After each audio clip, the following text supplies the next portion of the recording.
Unfiltered opinions. Sometimes you have ideas and you're not quite sure why. As you secure the bag. Sometimes you meet people and realize there's probably a reason why you stayed in touch. Just listen. Sometimes all the pieces just come together by themselves. I'm Jimmy Moyaha. And I'm Simon Brown. Welcome to Insider Exchange.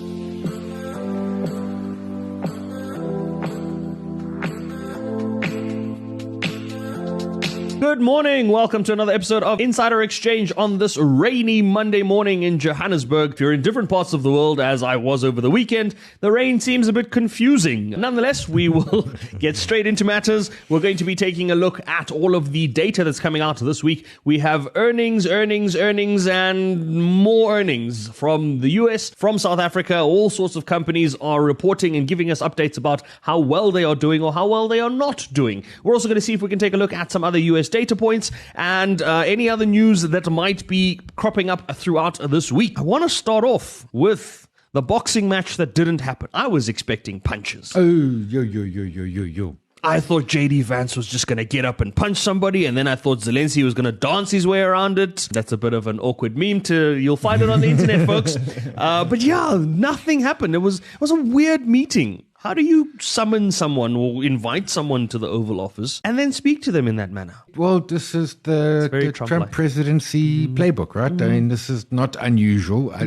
No, it's unusual, but it's not out of how Trump rocks and rolls. This is what he does. And so it got messy, and he press conference was cancelled, the lunch was cancelled, the signing of the mineral agreement was cancelled, and instead he went to Europe where they do like him because, well, I mean, truthfully, this is more of a direct issue, the war in Ukraine, to Europe, right? This is a European war. It's important to America. America has apparently decided it's not, but Europe is suddenly realizing that they're on their own. And Europe technically has a bigger army than the US, spends more money than the US, has a larger population than the US, has a nuclear umbrella from France and the United Kingdom.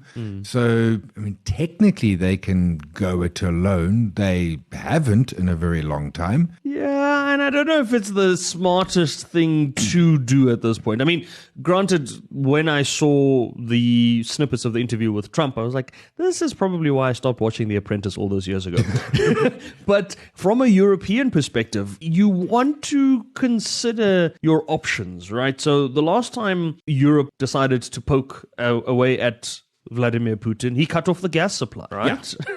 Well, that's just it. And they've been struggling with that. I also can't help thinking that, I mean, Ukraine's done great. Make no mistake. We just passed the 3rd anniversary of it. But the longer the war goes on, the better it is for Russia. Absolutely. And also, I mean, reports that Russia's starting to get more efficient with their drones and stuff. So, I mean, there's going to be peace. It's not going to go back to, pre-2014 borders, which would include Crimea area, which he took in 2014.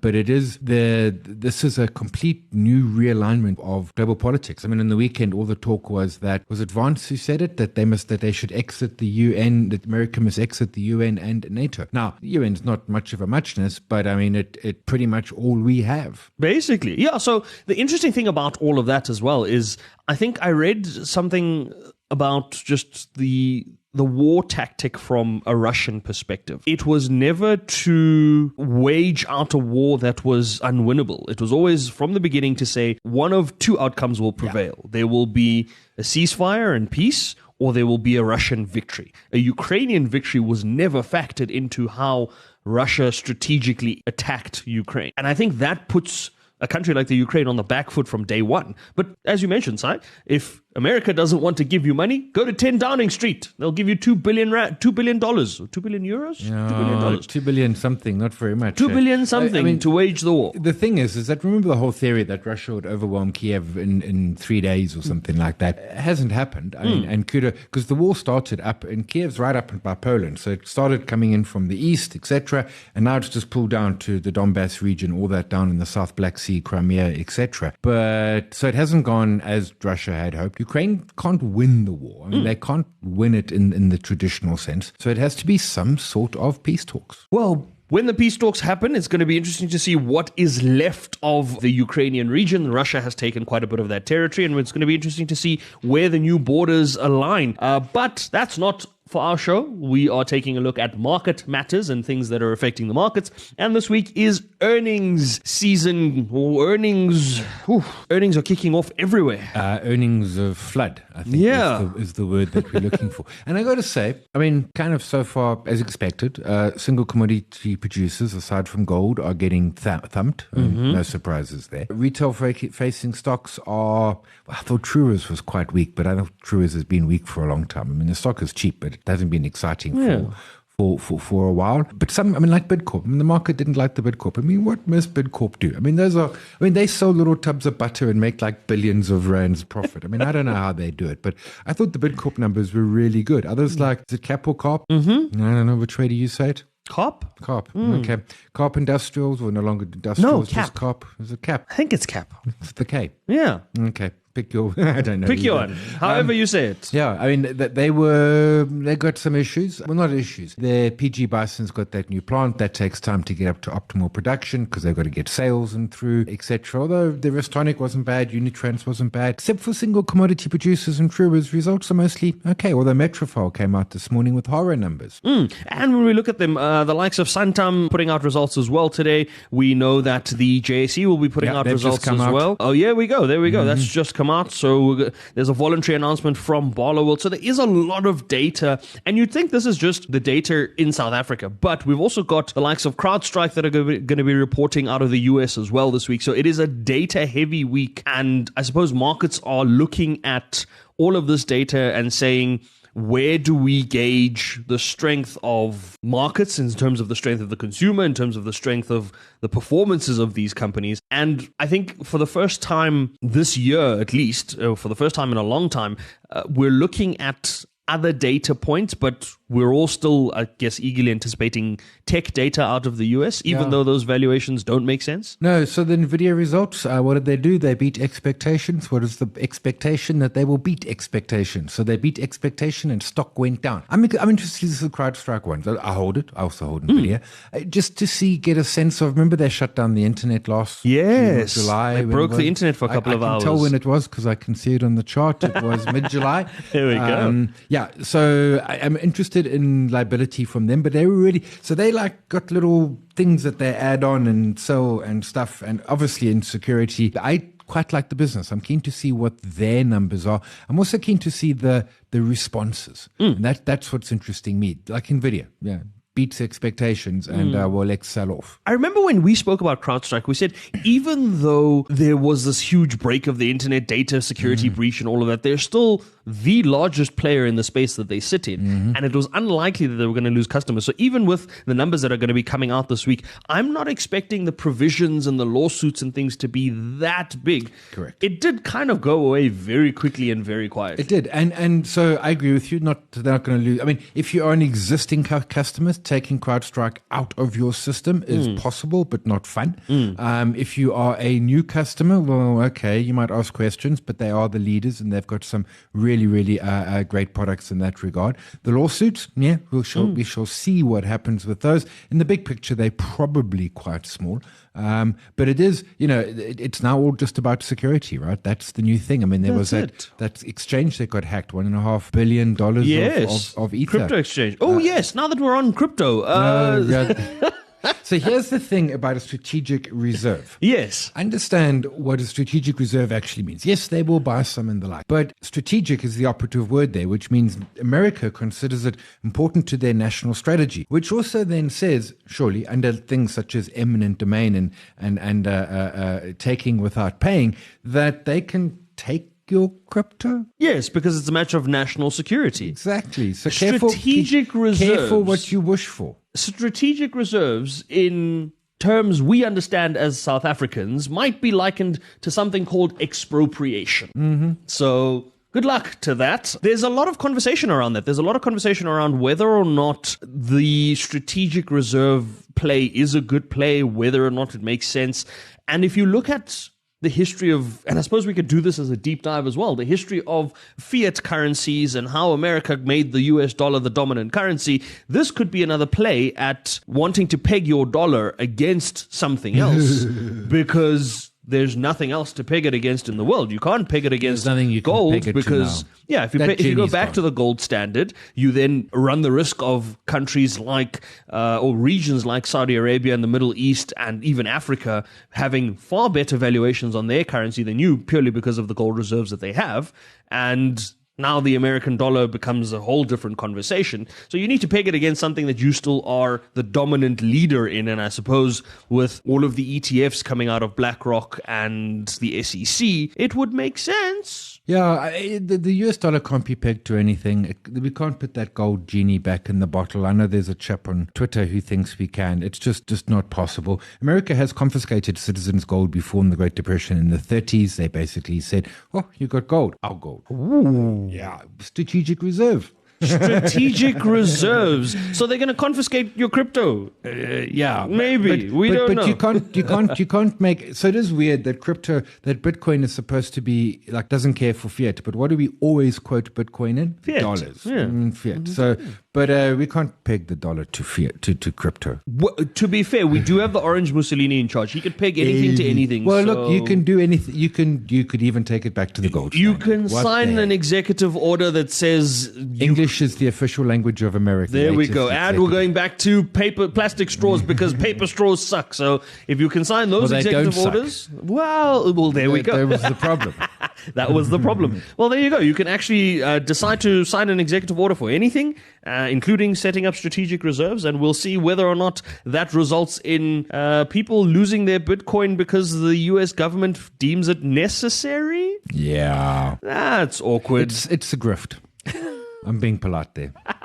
It's a grift, and that is the polite way of putting it out there. Shout out to our TikTok community. We haven't forgotten about you guys. Thanks as always for dialing in and for joining us on these live streams and for engaging in the content. And we're going to put that out there to you for you to let us know how you feel about it. If we were to look at rejigging the world and starting over and burning all the currencies and starting afresh, should we go back to the gold standard? Should we not? Should we peg everything to Bitcoin? Should we not? Let us know. We'd love to hear your thoughts. Very, very interesting times indeed. Before we wrap up Market Matters, let's look ahead to some other data points this week. We know that we've got US jobs data out this week as well. That's not going to be too surprising. I think they're expecting to add 160,000 jobs from that perspective. I think we're beyond the days of the US jobs data shocking everybody. I think the market has calmed down. Yeah, until we get a shocker number, which is like, but but I agree with you. No, I mean, the US jobs data just for, I don't know, ever since pandemic, it's sort of, rebalanced itself.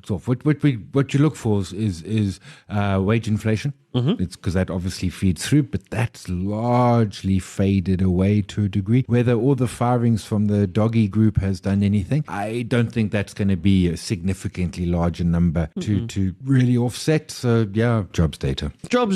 And I believe Fed Chair Jerome Powell is set to address some individuals this week as well ahead of that jobs data release. So we'll be keeping an eye on that and seeing if that's going to make a difference to anyone's lives. We have our budget speech next week, Wednesday, so we'll be doing a look ahead to that in next week's show and next week's Market Matters. So stick around for that, or tune in for that next week rather. And we will also then be looking towards what we might see in terms of an interest rate decision later in the month. So the month of March has just kicked off. We've got a slew of data that's kicking us off this month, but also we are effectively going to be wrapping up the first quarter of 2025 by the end of March already, right? I mean, with 3 months in already. I hadn't thought of it. And then April's a lovely one because it's just full of public holidays. 1, 2, 3, 4. It's like there's so much holidays in April. Holidays. So we take a break in April and then we'll still be here. Don't worry. We won't leave you out in the cold as we go into winter. But for now, we're going to leave Market Matters on that note. Thanks, folks, for tuning in. Remember to give us your thoughts around whether or not we move away from fiat or what we move to, or what the world would look like without currencies and governments deciding to print their own paper. Complete anarchy? We don't know. Let us know. For now, that's Market Matters. This week we are diving into the world of critical minerals. Remember, folks, if you've missed our Market Matters and our thoughts around what's happening in the US, you can go catch up on that. It is under the live stream tab on our YouTube. And if you are listening to the podcast, it will be the section just before this one. As I said, we're diving into critical minerals. We're looking at rare earth and new age critical minerals and how they are shaping the conversations around the world. So, They are, right? And last week, I was in Cape Town for the Finance in Commons Summit alongside the G20 conversations that were happening. And the conversation of critical minerals comes up. And it's how do we grow or industrialize emerging markets and developing economies through the use of critical minerals, but using critical minerals in energy transition. So greener minerals, your nickel, your cobalts, your coppers, all of those sorts of things. And initially, when this conversation came up, probably during the pandemic or many years ago, and people were saying the just energy transition and we're moving away from fossil fuels, and I was a bit on the fence about that, I'll be honest. I was on the fence because I sat there saying we allowed certain economies to industrialize through the use of fossil fuels. Now suddenly it's a problem for other economies to use fossil fuels to industrialize. I agree with you on that. I mean, 100%, and that is, I mean, a stark reality, right? So, I mean, what's the thing is the stat, if Chinese used the amount of oil per capita that America does, we would be an oven. I mean, but so it's like, ooh, don't do what we did. That's it, right? But we were allowed to do it, and we were allowed to make money from it, and we were allowed to grow our economies and build our economies and our industries. And now the same United States that's supposed to then come back and account for or do their part to undo climate change is the first to pull out of the Paris Accords. Twice, yeah. Well, look, that goes back to the orange one, but no, I mean that is the stark reality, and truthfully, I mean China's managed it, right? China's got to become the second biggest economy in the world without that level of per capita. Now, partly because they've got such a giant population, so you've got probably hundreds of millions of people living in poor rural areas who don't consume any sort of anything. They, I suppose, burning wood and old school type stuff. Old school way, yeah. But I mean, when you think about it, I mean, it is a complete disconnect, but it is going to move forward. It is going to happen. It's everything from, I mean, the demand for electricity. In part because electrical infrastructure the world over is so very old. Eskom is just one of many aging ones. To the new demand coming through from data centers, etc. The transition to green renewable energies. But when you think what they are, so it's copper, right? And that's Billiton wanting Anglo for their copper. It's lithium, all the talk, Sibanye, their Finnish operations or plans, etc. around lithium, nickel, cobalt, rare earths. I mean, so Trump wants Ukraine's rare earth minerals. Now, Ukraine doesn't have very much rare earths. China has like 80 or 90% of the world's supply, and Ukraine has a tiny bit. But these are, and rare earths are mostly around cell phones and stuff. But these are the minerals of the future. The problem is that, let's take copper. For 15 years, I've been hearing about the coming supply cliff in copper. And it never seems to happen, man. There's just always more coming through. And maybe partly it's recycling. When prices get to a certain point, it becomes viable to recycle the commodities. But also, copper is one of those metals, I think, if I'm not mistaken, is about 90% recyclable. Yeah. So you don't really need to be mining all of it constantly. You just recycle what's out there already. But to your point around the critical minerals conversation or the rare earth metals conversation, you're seeing that different countries and different regions are now using this as, I don't want to say people are weaponizing it, but there's a clear jostling that's taking place for these rare earth metals and critical minerals. And if you look at the trade war side of it, we call it a trade war because that's what it is. Tariffs are a trade war. President Trump said there will be another set of 10% tariffs imposed on China effective tomorrow, but the previous round of these tariffs and things, the United States had imposed something on China, and China's response was, well, we're not going to supply you with these rare earth metals anymore.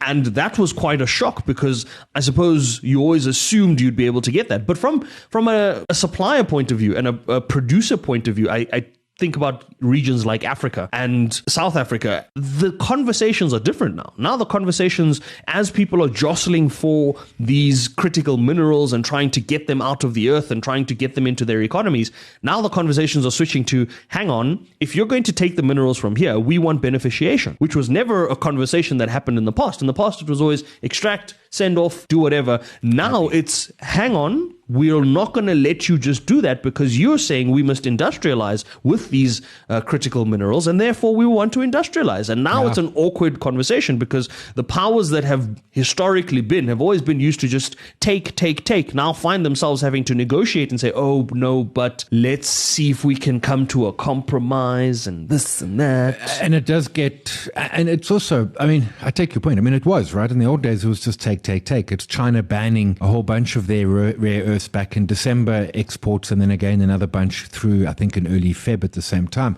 It has, in many senses, if you want to become, and let's say it's largely on the transition to a greener power grid and the expansion of the power grid. That's an economic, what's what I'm looking for? Economic advantage if you can do it and your competitor down the road, i.e. America or Europe, can't do it, well, that puts you in a better position. It does. So, and if you think about the geopolitical standpoint from that point, right, we have this very clear conversation, this very clear narrative that Donald Trump believes no one should be ahead of America, no one should be greater than America. Then you have the critical minerals conversation and you're like, but America doesn't have critical minerals. No, they don't. To speak of. And I say that softly because I don't want the Orange Mussolini to wage a war against South Africa. We don't need a war at the moment. We're perfectly happy with our copper reserves and with our lithium reserves and our helium reserves. Please leave us alone. We don't have anything. We lied. Sorry. There's no reserves here. We have nothing. There's no reason to wage war against us. But it becomes strategic. And I imagine, well, to the earlier conversation we had in the earlier segment, when America confiscated citizens' gold, it becomes strategic. And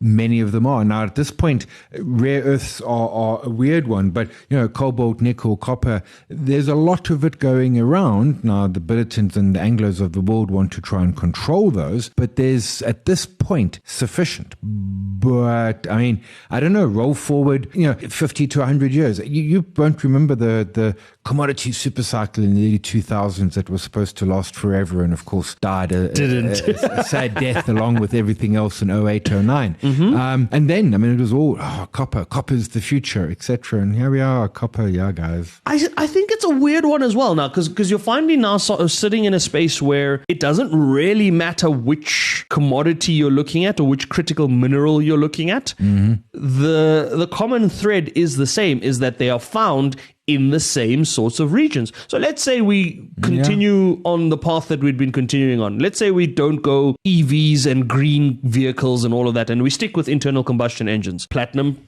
stocks, PGM counters are going to absolutely love that. Let's say we do transition and we go after lithium and EVs and all of that. South Africa and African countries that produce cobalt and nickel and all that are going to love that. South America is going to love that as well. So either way, it doesn't really matter which way it swings. The only way that mining companies don't make money in the future is if everybody decided to walk or we go back to a horse and carriage. And even then, horses... Because you needed nuts and bolts and iron and that sort of stuff. Kumba's going to be happy. So somewhere along the line, someone wins. And I think the common thread around the critical minerals conversation is that someone winning is not who we historically have known it to be. Yes. And that's back to there is a geopolitical shift happening in the world right now. And weirdly, critical minerals are part of that shift. So is the winner going to be America in this case? Well, no, because they don't have anything. It's going to be China, who has a lot and has a lot of influence, and that influence is only going to be expanding. I mean, I can't believe that China hasn't phoned up Zelensky and said, "Hey, man, let's have a little chat now." So I think that's just purely out of respect to Russia at this point. Or saying we're dealing with bigger things at the moment. So Russia's got that under control. We're dealing with America, which is slightly bigger than Ukraine to deal with at the moment. So it's prioritizing what is important at which point. But to your point, Sai, around China's positioning here, China's taken the stance of making friends with those that have the resource. Whereas Belt and Way Initiative. Whereas the other side of the world has taken the stance of saying we will impose tariffs, we will impose sanctions, we will offer people refugee status, we will go the complete opposite carrot stick kind of conversation. And I think the world is very much at the point where we're like, we're not going to be threatened and abused and spoken to in that manner just purely because of who you think you are. Yeah, I think so. And there are proxy fights happening everywhere, and it is critical minerals, rare earths is part of those proxy fights. I mean, the other is the central bankers buying gold. Now, that was the sort of weaponization. Truthfully, it started pre-pandemic, but the weaponization of the dollar when Russia invaded Ukraine and lost access to their dollar reserves, which are sitting in Austria, all of those sort of complexities. So we have seen that happening. And of course, the flip side, if central banks the world over are buying more gold, they're buying less US Treasury bills, most notably, of course, China. There we go. Yeah. And even in buying that, they still hold significant number of treasury bills that need to be settled at some point or paid off for whatever it is that we need to deal with there. But on the conversation of critical minerals, it's very clear that this conversation is now going to probably take shape and probably become a focal point for the next 20, maybe even 30 years, where countries are repositioning themselves, alliances are being formed over the use of critical minerals and rare earth metals or whatever it is that we're calling them. But it's a clear shift that, one, I didn't think would happen in this lifetime, but two, doesn't really have a direction as to where it's going to end up. It's still anybody's game, I suppose. Because he has a crazy theory, which everyone's going to laugh at. Laugh yourselves away. But here's a scenario. So two things. What about if, I don't know, Europe went to Anglo and said a streaming deal, we'll take all your copper at 30% above spot. But has an even further one. What if China says to Anglo, we're going to delist you at $1,000? And China's done it before. They bought one of our miners. Was it a small little copper miner, Metarex, one of our little miners about 20 odd years ago, where China says, look, we need to secure our copper. There's a copper miner. Oh, they're listed. Nice. Buy them. Not listed. No longer listed anymore. Not listed. Make a deal. In other words, we almost get secondary markets. You can go buy your copper on the open market, but there's a whole lot of other copper that has just been sent straight to a economy, a whatever the case may be. Interestingly enough, there are 26 minerals mined in South Africa, right? So we've got coal, PGM, gold, diamonds, iron ore, manganese, chrome, uranium, copper, nickel, vanadium. Now we're getting into the weird ones. Rare earth minerals and metals, lithium, zinc, tin, magnesium. Okay, those are, we've got emeralds, we've got lead, there's phosphate, but there's the weird ones. They're all on the list. There's 26 of them. And it just shows you that very clearly we're not the only ones, right? So, by the way, we are not the only country on the continent that has these minerals. In fact, there are other countries that have mineral deposits that exceed ours. I think if I remember correctly, South Africa led the charge or led the numbers in terms of world's rhodium deposits. Yeah. So we have, I mean, if this was a risk game and commodities counted, we'll be winning with all of those commodities. Why are we sitting here at the southern tip of Africa, like bumbling along? Okay, we like know the unloved middle child or something. Yeah. We should be. Middle children, you are loved out there. Jimmy loves you. But we should be winning this game because we have, I mean, not all in big quantities, but we have them all. And there's probably someone out there who's like, oh, we don't have something from the periodic table, but we have them. But if we go back to the olden days and we go back to the barter system, we can quite easily take what we have and barter our way into something that we don't have, right? Especially if beneficiation is a conversation and we're going to use those minerals and metals here. I suppose the big winner in all of this seems to potentially be China with all of the friends that they're making at this point. But we will have to leave the deep dive on that note. Critical minerals, rare earth metals, we'd love to hear your thoughts and your take around that. Is that the future of where mining is going? Is that the future of where trade and global interaction is going? And if that is the case, which country comes out on top? That's the deep dive.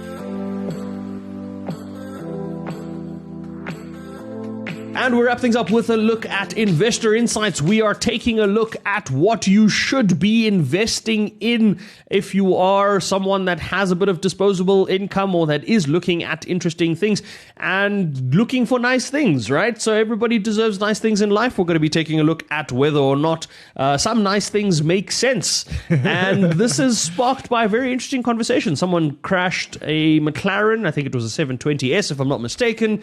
It was a 3 million. Was it papaya color?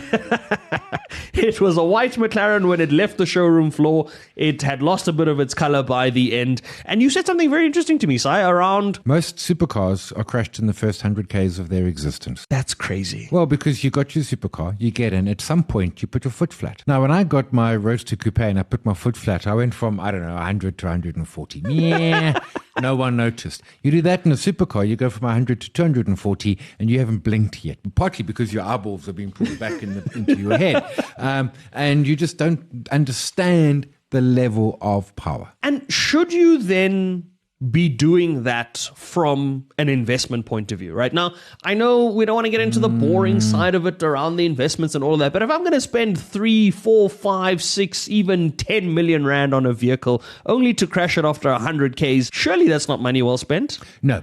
Look, they do, and I can only really speak to Ferrari because, of course, they're Ferrari. Ferraris and Porsches to a good degree as well, and they hold value. They absolutely hold value. Yes. But then every time you drive it, you're decreasing some of that holding value because you're putting mileage, you're going to scratch it, you're going to crash it on top of... Someone's going to crash into you. Yeah, etc., etc. Your insurance is going to cost a fortune. My brother-in-law at one point had a collection of about 20 or 30 supercars, and he's now been selling them because they sold, in fact, he sold them, I think all of them. They sold their chateaus, so he didn't have space to store them anymore.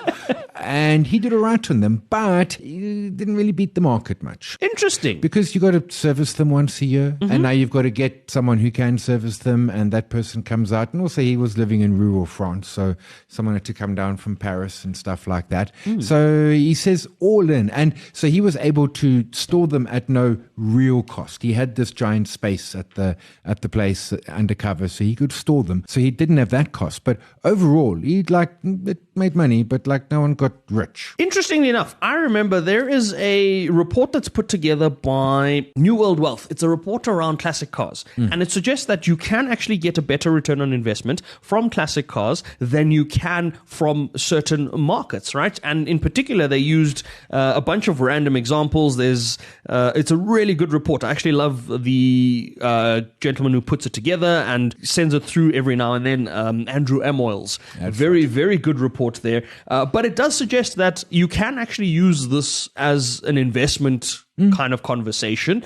But again, that now comes down to where do you draw the line between investment and enjoyment? So, as you said, the more you drive the vehicle, the more you're exposed to these sorts of things, whether it's depreciation or mileage or anything of the sort. The mere fact that it's moving around, you run the risk of someone hitting the car. My brother-in-law had an E-Type Jag, the most beautiful car ever made. I know. How old's that car? 60, 70 years old? Done 10,000 miles. There we go. No one's ever driven it. And I suppose it depends. If you either buy a car for the thrill of driving it and then hope you don't crash it. And it's weird, my Roadster Coupe, when I insure it, I said to them, should I put a tracker in? They're like, nah. No one steals them. You crash them. There we go. So either you're buying it for the purpose of this is fun, or you're buying it for the purpose of this is an investment. And if those two overlap too much, then, well, the fun becomes less fun because you're worried about your investment, and your investment becomes less investment because you're worried about the fun. Because you're having fun. So I suppose it depends why you're buying. Depends on why you're buying it. That's quite an interesting take, especially around the vehicle conversation, because as you said, some of them do hold value, some of them don't, and some of them don't even make it around the corner. Imagine that. Imagine having a full tank. You've just taken ownership of the vehicle. It's driven less than 100 Ks, as Sai says, and now insurance has written it off. Yeah. That hurts just thinking about it. We're going to move on to our wall because this is just too much to deal with. But we might do that. We might do a separate deep dive into the classic car world, into the car world, and see what makes for an investment case.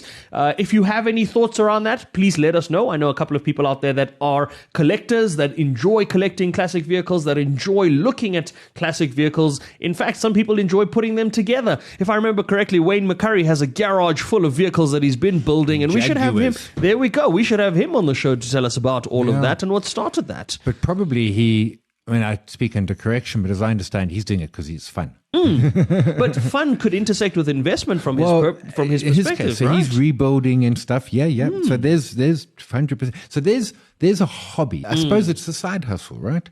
I think his problem is he's not very good at selling. It's the selling part that matters. The kids move out, you're just like, bedroom space. More space for another car. But yeah, would love to hear your thoughts, community. Please let us know what you think around the vehicle space, especially the hypercar, supercar, luxury car space, whether or not there's value there. Do you think it's worthwhile? I mean, there was a time where Ferrari had you buying a certain Ferrari or certain Ferraris in order to qualify for another Ferrari. Yeah. And funny enough, around that, before we go on to the stocks, those that purchased the Ferraris have since complained, saying that I've had to buy 3 Ferraris to get access to a LaFerrari or the replacement of a LaFerrari, and the 3 Ferraris that I've had to buy have depreciated in value to the extent that it now doesn't make sense for me to want to buy that exclusive model anymore, because the ones you're forcing me to buy are all just depreciating in value. Yeah, but you're buying Ferraris for the wrong reason. Fair enough. You buy them to go fast. You do not buy a Ferrari to win the Formula One championship, because Lewis Hamilton might disagree with that. He was hoping, but Lewis, man, sorry for you. Come on, those folks could be the only 2 cars in the race and they would still come third. Somehow they would manage to come third. Do they appreciate you buy a Ferrari because it's bright red, it's a Ferrari, it goes fast and people go, ooh. I mean, if a McLaren came past me on the road, I would notice a supercar. I wouldn't know what it was. Yes. A Lamborghini, if it's Lamborghini orange, I would. Otherwise, I don't. Ferrari, man, I know what that is every time. It's red. You're going to see it. Yeah, it's red. It's a Ferrari. Imagine buying a Ferrari and making it white. I've seen a white one. Hey. I saw a white one this weekend. Allowed? I saw a white one. I saw a grey one. So, yes, in the modern day, you are allowed to buy Ferraris in other colors. But I am reminded, and I suppose this is where we'll leave it on that note. I'm reminded of the immortal words of one Henry Ford. Any color you like, as long as it's black. In this case, in Ferrari's case, it would be as long as it's red. It doesn't have to be red. It doesn't have to be red. I could have that. You're Googling colors of Ferraris. That is hurting You can me. have a yellow one if you want. It can almost look like a Lamborghini. Ooh, yo. There you have it, Ferrari. Simon is disappointed that you are no longer the purist that you used to be. And we're going to leave that on that note, because we need to update our wall. We've been taking a look at a couple of things on the wall. Yeah. We've been saying that we're not going to rush into updating this because it's still early in the year. There's still a lot that is out there. But I think it is time to move a couple of things around. We are starting with local picks. We had previously said to avoid someone like Blue Label Telecoms. We didn't like them at one point. And then we had Moshima on the show, and she wouldn't stop raving about them, and since then they've been running quite hot. They've made a couple of announcements around Cell C, around their business, around where they're going. Do we like them enough to remove them from the avoid? I think so. Firstly, because Moshima's right about more things than I ever am, so let's not argue with her. But also, they've kind of got finally. Look, the Cell C purchase was a unmitigating disaster. They should never have done it, but they did. And they're still doubling down on it. They're still doubling down, but that kind of seems to be getting to a point of working. The problem is our market's not big enough for 4 telcos. Hell, America's not big enough for 4 telcos. We should have 3, and there needs to be some merging happening. Probably Cell C and Telkom, but neither side wants to. Well, one's not going to relinquish their state capacity, and the other one's not going to allow themselves to become state-owned, I suppose. Yes. So not going to happen. But that seems to be at least no longer bleeding. And then they're just going back to what they did in the good old days, which they sold licenses, like Microsoft licenses and airtime and power and all of those sort of things. And that's a nice, simple margin business. That's it. Good margins, and less headache. The chart looks pretty, which is why Moshima likes it. Yeah. In fact, I was going to say it's at all-time highs, but as soon as I zoom that chart out, it is at all-time highs. No, not just yet. All-time highs are 22 Rand. It's at 757 on Friday. But, I mean, it's looking really good in the chart. I mean, probably should have bought it back when Moshima was saying, when was that? Early Jan, I was sick? No, early Feb. Early Feb, yeah. But it is looking good on the chart. And I think the Cell C being less painful for them is good for the overall business. So hurting a bit less, finally starting to turn the corner on that business. You've dug yourself so deep that you can only really go up from there. Okay, we'll move Blue Label Telecoms. One of the other ones that I suppose we need to move. We had moved it out, we'd moved it back, we'd moved it out. I think at this point we must just leave it off the wall. Sasol. Do what? So Coronation, top 20. Looked at Sasol, said, "Aish, sold it all." That's quite a conversation because Sasol's also, I mean, it's held quite a bit here at its 80-ish rand support level. Surprisingly, it has held quite well there. It's been there for quite some time, so you can almost say you're getting in relatively low if you hadn't previously been in Sasol. Sure. Now, those that have been holding the pain from 130 rand or even higher than that, or we're sorry. I mean, we didn't know this was going to happen either, but we're sorry on your behalf. We feel your pain. But at 80 rand, I suppose there is still an argument that can be made that your downside risk isn't what it was. Well, no, but it's 100%. Your upside, right? Your downside is still 100%. Always still 100%, but your upside. But I take your point. And on the upside of it as well, it's not to say that it's going to move now. It's not to say that if you get in now, it's going to start moving because this is how you feel about it, So, but there's an interesting point. So for example, it was Coronation and Stanlib sold between them 9 billion of Sasol shares in Q4 of last year, and that does explain a lot of the selling pressure, because the whole time everyone was like, well, who's selling? Well, someone out there was selling. Someone was selling, yeah. You can love it as much as you want. Now we know who. Now we know who. There is a bit of a consolidation sort of happening in the 80s with the occasional pop up to 100, which gets everyone very excited. They've got, and I take your point, I mean, the downside here is 100%, make no mistake. But I think at 80 rand, when it made, what did it make? 14 rand in HEPS in H1, in a horrible H1. It's going to make 28 bucks. It's in a PE of less than 3, a dividend yield of 0, a lot of debt, a lot of challenges. But if they can just come with one big game changer, and there's only really one out there for them, and it's Lake Charles. But do you want to be selling those assets at the bottom of the worst cycle that we've seen in chemical prices in 20 years?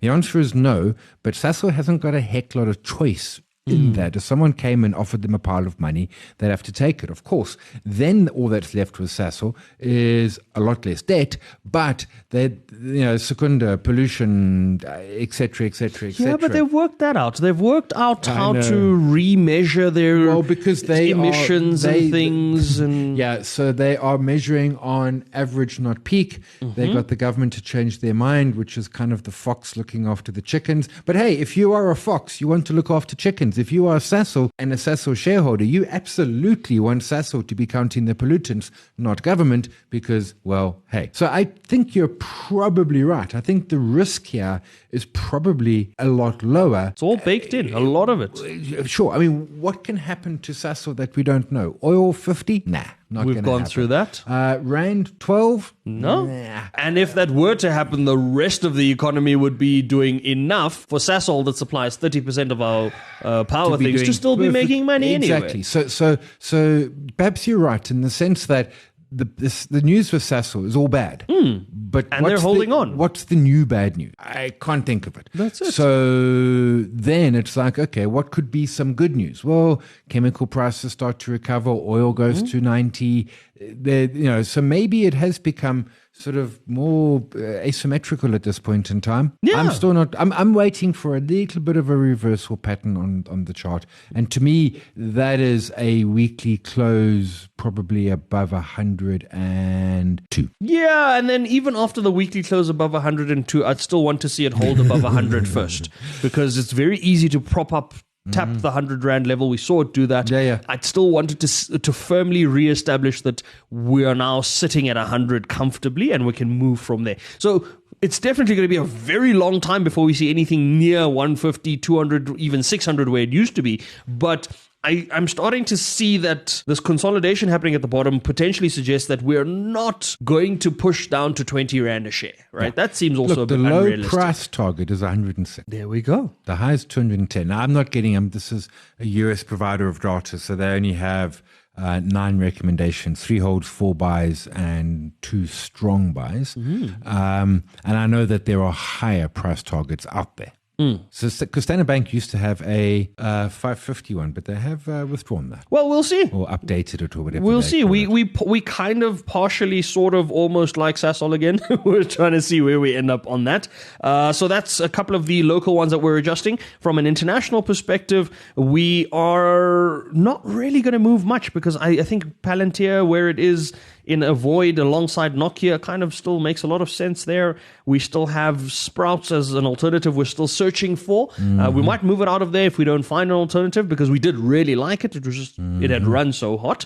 And Hermes, BlackRock, Pfizer, Tesla, all of them still looking for far better alternatives there. And I think we've moved BlackRock, actually. We've moved BlackRock out of there, so we need to update that on our wall.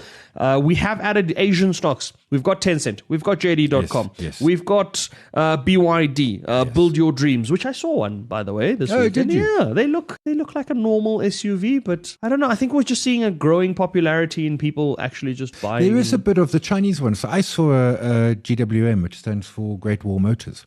I saw a surprising number of those this weekend. And it starts to, all the Chinese cars are kind of all looking the same. A Chery or a GWM or a Jet. JQ, all of those. Is that how you say it? Well, that's how they said it at the dealership when I was there at some point. JQ. So that T is... No, wait, which one are you talking about? The JETOUR. No, that's the Jetor. That's a different one.